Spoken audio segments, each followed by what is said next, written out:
Maesuma Top 11 was this weekend, and many top players in Japan went out to compete. The top 8 of this tournament though, and how it all played out, is quite interesting to examine.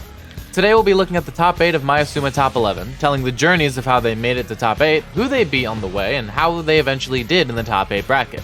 Let's get started. Let's start off in winner's side of top 8.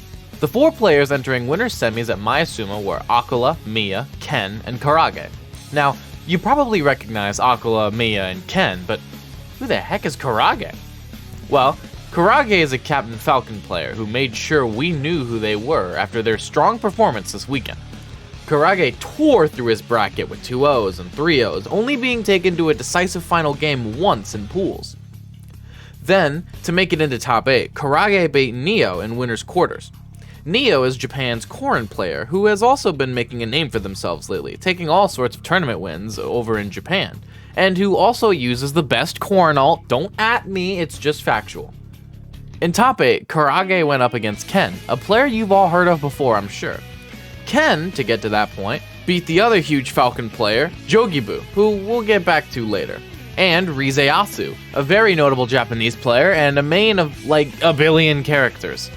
Ken would go on to defeat Karage in a Game 5 set, a nail-biter set that went down to last hit, last stock, last game. What more could we ask for? The other side of winner's semis was Akula versus Miya, 2 names that have been heard around in Japan and around the world as of late. These 2 need no introduction, Akula of course being the prestigious Steve main and Miya being the new best Game & Watch in the world. Their set history is complicated, with the 2 of them going back and forth, but Akula usually being the one to take the set, even winning the last edition of Maesuma Top over Miya in a decisive 3-0. At this tourney though, the tables were turned. Pretty scared of that. I'm sure if he had it wrong, it would have been ropes, but wait, goes for the uppy call out. No, doesn't get it. Oh, the edge guard? Oh! That suck and the Oh my pop-up from God. Mia's side. Oh my god. Miya won 3-1 over Akula and popped off pretty hard. Miya was now moving on to face Ken in winners finals. The 2 of them threw down, but in the end, Miya ended up beating Ken in a 3-1, similar to his victory over Akula. While these sets didn't go to Game 5s, each of these games were incredibly close. Funnily enough though, the only game where Miya 2-stocked Ken was the one where Ken experimented with his co-main to Sonic, Sephiroth, furthering my agenda of making sure everyone knows that Sephiroth hard loses to Game & Watch.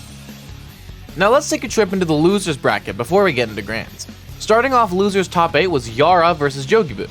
Yara is a semi-well-known Samus main in Japan who made quite the return to the spotlight this weekend, while Jogibu is the other Captain Falcon main that went on an insane run this weekend. Both of these players had impressive runs, with Jogibu getting one of the best wins that anyone could ask for, a win over Yoshidora. The VOD for this set unfortunately cut off right before Game 3 ended, but we know that this set was a 3-1 in Jogibu's favor. On the other side, Yora went on a great run themselves, beating Takara, Aim, Gact, and Neo, all in losers bracket on their way to top 8. In their set, Jogibu would end up defeating Yora in a close Game 5 set. We out here with all these fans. That's advantage the upside. No Oh my god. Before going on to lose to Akula in their next set 3-1. On the other side of losers was Ashimo versus Kananabe. Kananabe had made it into top 8 by beating Rizeyasu in losers before falling to Akula in top 32, and to be perfectly honest, I didn't quite know who Kananabe was before doing the research for this video, and unfortunately they don't even have any VODs from this tournament, and not even Smash Data was able to tell me who they play. I had to do a little bit of digging from a top 8 graphic from a bunch of Twitter pages to learn that they play Fox. I definitely know who they are now though, and so do you. Either way, their set versus Ashimo in top 8 was a win for Ashimo in a 3-1 set, with Kananabe making 7th place when they were the 24th seed, a seed performance rating, SPR, of +3, the second highest of the top 8, right behind Karage's SPR of +4. Ashimo is a name expected to be in the top 8, but Ashimo actually made an insane losers run this weekend. After losing to Zelda player and 9th place finisher, Yin, Y-N, their Twitter ad is Kamayuki? Alright, anyways. Ashimo went on an insane losers run, winning 9 sets in losers, including wins on Shuton and T. After beating Kananabe, Ashimo went on to defeat Karage, who we just talked about, before going on to face Akula, who had just eliminated the other Captain Falcon of this top 8. Ashimo and Akula is another rivalry in Japan that has a long and storied history, but unlike with Mia, Aquila would not let the tables be turned on him this time. Next hit. This Next is- hit, my man. This next set situation. Dude, he's absolutely. Ah! Aquila defeated Ashimo in a Game 5 set. Aquila then faced off against Ken in Losers Finals. This set of Steve versus Sonic was the longest one of the sets I've talked about in this video, running over half an hour, which is honestly not that bad. This set, like the one before, ran to a decisive Game 5, but Ken was able to take a victory over Aquila solely with the Sonic. Hey, remember when everyone thought Sephiroth was Steve's worst matchup? Ah, good times those were. Ken made it into Grand's loser's side to face off against Mia again, and this time went solo Sonic instead of experimenting with Sephiroth like they did in Winners Finals. The set ended up being a Game 5 set, with a Mia eventually coming out on top.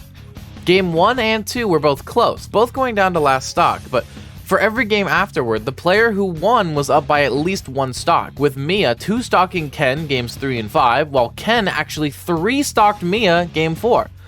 It was a very back and forth set and a tense one to watch, but Mia eventually won out, becoming the champion of Maesuma Top 11. Oh, Mia That's finds dead. the down smash Rip. again. Get him out of here. And Mia is your Mia so good. Maesuma top number 11 grand champion. Hit some buttons, everybody. And that was it for today's video. If you enjoyed, please go ahead and support this video. I put a ton of effort into the research and script writing portion, more so than ever before, with me figuring out translation stuff and looking up things like SPR. So please consider also following my Twitch, where I play Smash with viewers. I'd love to have y'all stop by. Thank you guys so much for watching, and have a good one.